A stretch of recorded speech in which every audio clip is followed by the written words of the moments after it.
So it definitely raises the issue of, did we come from somewhere else?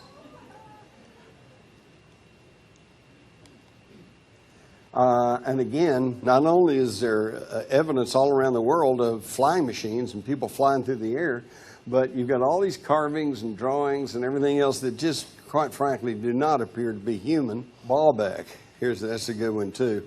And if you study Sitchin's material, he has said that these ancient tablets talk about Baalbek as basically the point where these Anunnaki gods came and went.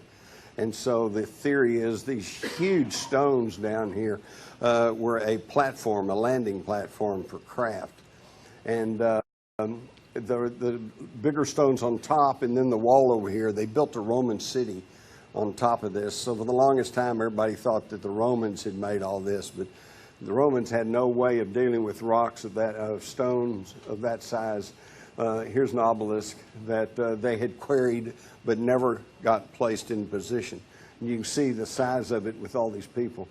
And I noticed the other night at the panel they were talking about the giant rocks and our giant blocks of stone, and do we have the means to lift things like that today? And so when I was writing my book, Our Occulted History, I really dug into that. And here's what I found out. There are perhaps today 2 cranes in the world. I think one of them's in Britain and another one's in Europe, that might be capable of lifting 100 tons rocks or whatever. But here's the clincher. Neither one of them are mobile.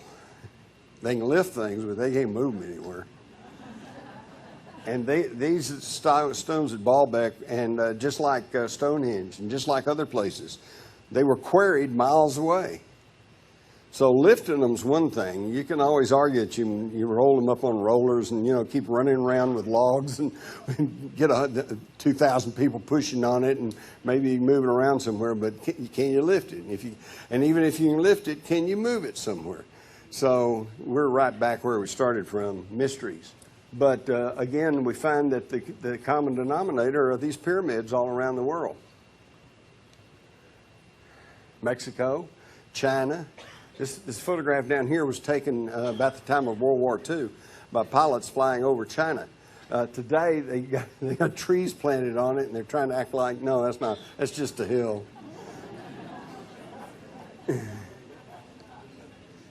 And of course, we know about the crop circles, and some of them get really weird, like this one right here at Showbolton, which seemed to be a response to, on the right, we have a binary code message that was sent from Puerto Rico in 1974, and without trying to get into too much detail, it gave a DNA breakdown. It shows down here, you see a figure of a human that says we kind of look like this.